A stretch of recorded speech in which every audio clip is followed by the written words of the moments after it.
Today we're going to look at some nice approximations for pi, some of which are surprisingly accurate.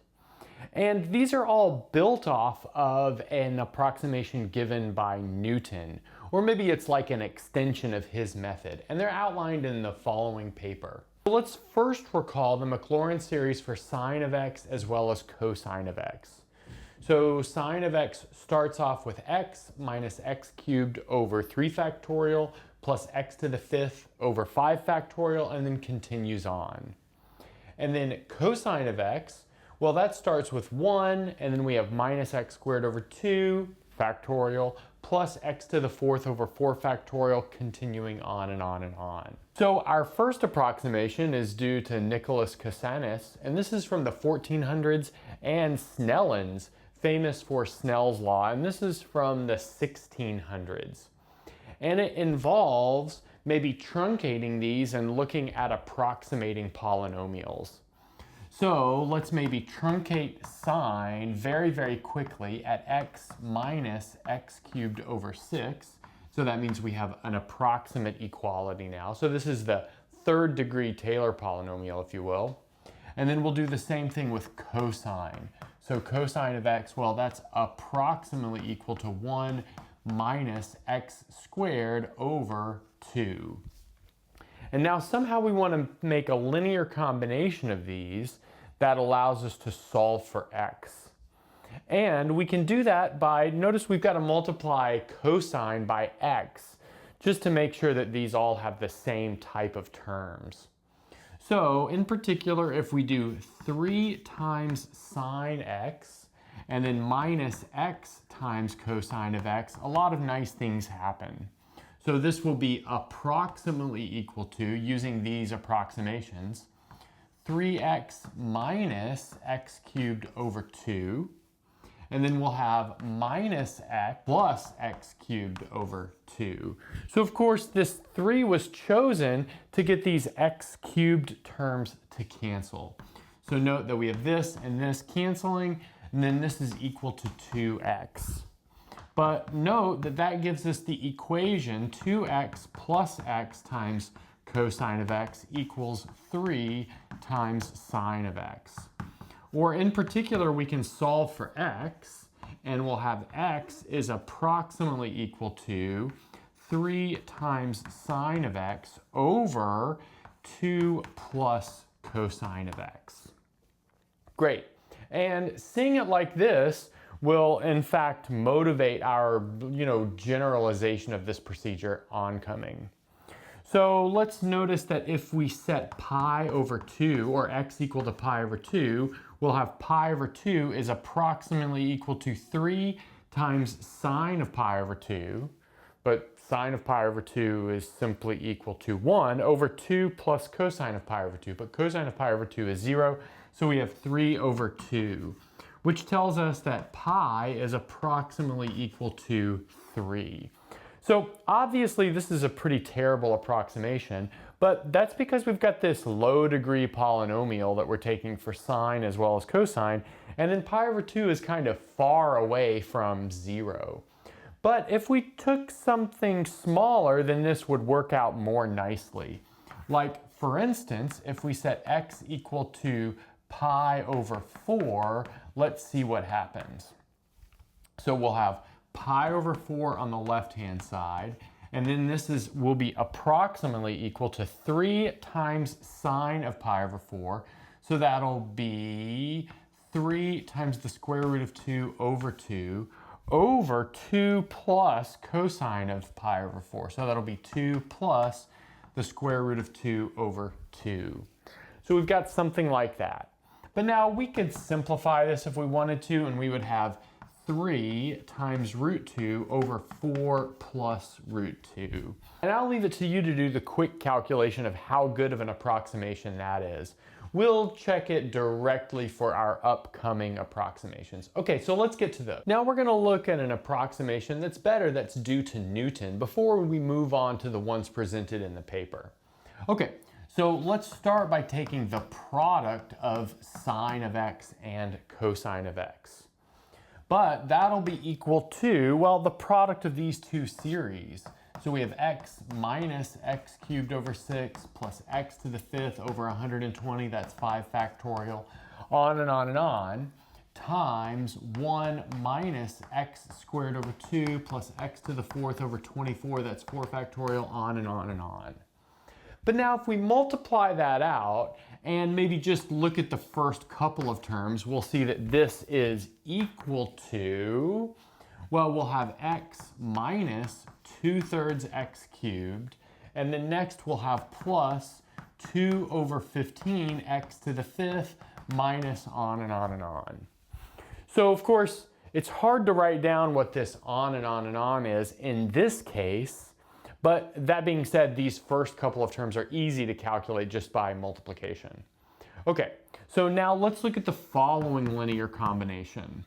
So we'll look at 14 times sine of x, and then minus 6 times x times cosine of x, and then plus sine of x times cosine of x. And here we're going to truncate these to third degree polynomials again. So let's see, this will be approximately equal to the following. So let's maybe write what this 14 sine of x expands out to. So that'll be 14x minus 7 over 3 times x cubed. So like I said, that's from the expansion of 14 sine x. And then from the expansion of 6x cosine x, we'll have a minus 6x and then a plus 3x cubed. And then finally, we need something from the expansion of sine x cosine x, but let's just use the terms that we have up here. So that'll be plus x minus 2/3 x cubed. And this is all approximate equality here because we're truncating all of these. And let's see what sort of cancellation occurs. So notice negative 7/3 minus 2/3 is negative 9/3, but negative 9/3 is negative 3. So that'll cancel with this positive 3. So all three of these terms will cancel. And then we have 14x plus x, well that's 15x minus 6x is 9x. So we have all of this is equal to 9x. But now solving this equation gives us the following. So we'll have x is now approximately equal to sine of x times 14 plus cosine of x over 9 plus 6 times cosine of x. And that's just from solving the pretty simple equation.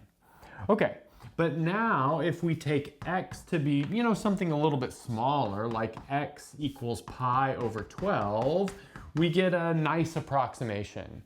And that approximation goes like this, so I'll leave out all of the details of the calculation, but you can calculate sine of pi over 12 and cosine of pi over 12, maybe with the half angle formula with pi over 6, which is a known value. Okay, so anyway, we have 28 times the square root of 3 plus the square root of 2 minus 28 in the numerator. And then in the denominator, we have root 3 plus 2 root 2, and then plus 1. Okay, but how close is that?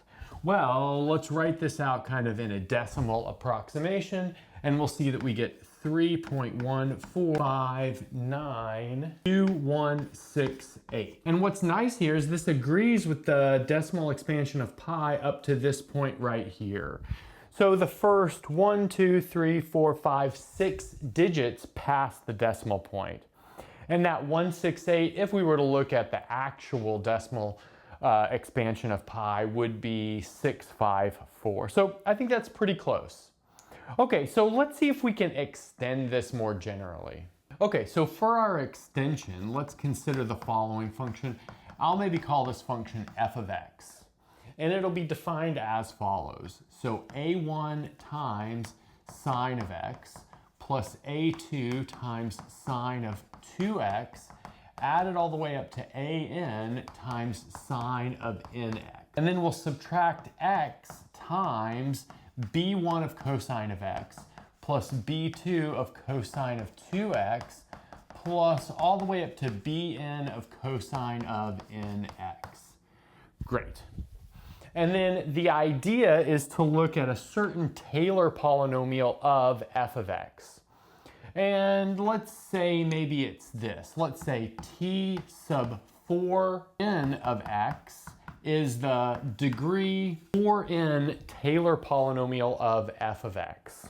And because the expansions of sine and cosine are well known, it's fairly straightforward to write down all of the coefficients here. So let's actually get a chart of those on the board. Okay, so there's the setup for our chart. So we've got the power of x here. Notice I've scaled some of these. So here we have just x. Here we have 1 over 3 factorial x cubed, because that's naturally how x cubed will appear in sine of x. And notice it's like 3 times how x cubed will appear in x times cosine of x. So that's good to know. And then we've got 1 over 5 factorial x to the 5th for the same reason, all the way down to 1 over 4n minus 1 factorial of x to the 4n minus 1. You might say, well, I thought we were supposed to do a degree 4n Taylor polynomial, but in fact, these are both odd functions, so f of x is an odd function, meaning that we really just have to go up to this right here. Okay, so let's talk about the coefficient of x in each of these. So the coefficient of x in sine of x is 1, so that simply gives us an a1. The coefficient of x in sine 2x, you know, from this over here, just replacing x with 2x will be 2x. Or will be 2, because we're looking at the coefficient. So we have plus 2a2, and then plus 3a3, on and on to n times an. You know, for similar reasons. So that's extracting the coefficient of x from all of the sine parts. But now let's extract it from all of the cosine parts. But note that cosine, well, it starts with a 1. So if we multiply it by x, well, you'll have just 1x. So that means we're just picking up whatever coefficient we're adding on there. So the b1, b2, so on and so forth. So I'm going to group all of these, and then I subtract from that simply b1 plus b2, ending at b sub n. Okay, so now let's look at the coefficient of 1 over 3 factorial x cubed. So for a1 sine of x, notice that it's simply going to be, well, -1. Well, actually all of those are going to be negative, so I might as well like change the sign on this just so that I don't have to worry about that. So my coefficient here is simply a1. And then what about for sine 2x? Well, notice that we're putting 2x everywhere we see x, which means we're going to pick up a 2 cubed. So that'll be plus 2 cubed times a2. And then for sine 3x, we're sticking a 3 everywhere we're seeing x, so that'll be a 3 cubed. So here we have 3 cubed a3, all the way down to n cubed times a sub n. And again, that's because we're looking for the coefficient of x cubed again. What about for the cosine term? Well, notice the cosine has a 2 factorial in the denominator here, whereas the sine x cubed term has a 3 factorial. So we're going to pick up a 3 because of this 1 over 3 factorial thing that we're doing. But then if we put something inside of this x squared, it means we're just going to pick up squares of things instead of cubes of things. So all told, we'll have a 3 out front for everything, again because of the difference in this and this. And then next up, we'll have b1 plus 2 squared b2, all the way up to n squared bn. And now I think a pattern is kind of shaping up. So for this next bit, we'll have a1 plus, so it'll be 2 to the 5th, because here we're looking at x to the 5th, and we've got sine of 2x, plus, times a2 plus 3 to the 5th a3, ending at n to the 5th an. And then from that, we need to subtract the cosine bit. But notice that here we've got over 5 factorial over 4 factorial. That means we're going to multiply it by 5 to, fix that. So this will be minus 5 times. Now we'll have similar coefficients here, but instead of 5th powers, we'll have 4th powers. Again, for the same sort of reason that we had over here. So this will be b1 plus 2 to the 4th b2 plus all the way up to n to the fourth bn. Okay, so now let's go down here to the most general, or the n. So let's go down here to the last coefficient, given that we're looking for a degree 4n Taylor polynomial. So this will start off with a1 plus 2 to the 4n minus 1 a2 plus 3 to the 4n minus 1 a3, ending at n to the 4n minus 1 a sub n. Good, and that's just following the same line of reasoning that we had before. And then here we'll subtract off 4n minus 1 times all of the cosine stuff. Again, we had to multiply by 4n minus 1 because of the difference between 1 over 4n minus 1 factorial and 1 over 4n minus 2 factorial. Okay, so this will be b1 plus 2 to the 4n minus 2 b2, because we pick up one lower exponent here, plus all the way up to n to the 4n minus 2 bn. Great. So that's from extracting all of the coefficients. But, you know, that's all well and good, but what's really our goal here? So our goal is to choose these coefficients so that we simplify a lot of stuff. So we kind of set it all equal to x before, and that's exactly what we're going to do here. So that we'll have t sub 4n of x simply equal to x. In other words, the degree 4n Taylor polynomial of f of x is equal to x. But how do we do that? Well, we do that by building the following set of system.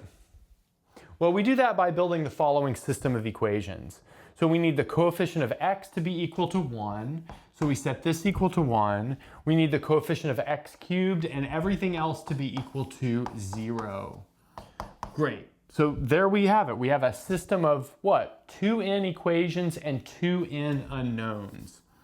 And I think solving this generally is not reasonable. That being said, solving it in particular cases shouldn't be too bad. Okay. So that being said, let's maybe see where this leads us. Okay, so since a1 through an and b1 through bn were chosen so that the degree 4n Taylor polynomial was simply equal to x, then we can solve the equation, or the approximate equation, f of x is approximately equal to x, fairly simply, because it has a nice structure here. And that'll give us the following expression for x. So we'll have x is approximately equal to this quotient, a1 sine of x plus a2 sine of 2x, ending at an sine of nx, over, well, it's going to be all of the cosine stuff, just what we get from solving. So that'll be 1 plus b1 cosine of x plus all the way up to bn cosine of nx. Okay, nice. But like I said, solving this system of equations in general is not really reasonable, but I did solve it for n equals 3 in Mathematica, and I got the following expression. Like I said, n equals 3 solved gives us the following expression for x. So we'll have this 7 over 10 out front, and then we'll have 375 sine of x, plus 132 sine of 2x, plus 7 sine of 3x. And you might say, well, it's super crazy that these are all just integers. But that being said, that's because we made a simplification. They were actually rational numbers, but you can simplify. Okay, and then in the denominator, we'll have 200 plus 225 cosine of x, plus 36 cosine of 2x, and then plus cosine of 3x. So that's simply from taking those equations in that chart for n equals 3, the special case when n equals 3, and solving that system of 6 equations and 6 unknowns. Okay, so from this, you can set x equal to, maybe pi over 6 is a good choice, and you get the following nice approximation for pi. So you'll have pi is approximately equal to, so we'll have 21 times 80,504 minus 29,973 times the square root of 3 all over 191,105. But I mean, the really interesting question here is, what is the error? So the error here is approximately equal to 1.29 times 10 to the negative 10. So this ends up being a pretty good approximation. Since this is systematic, you could make a n equals 5 approximation fairly easily. Maybe if you're psyched, you could work that out on your own and see what you get for the error. Maybe post it in the comments. So if you've stuck around this long and you haven't subscribed yet, please consider subscribing. It would really help us out, and that's a good place to stop.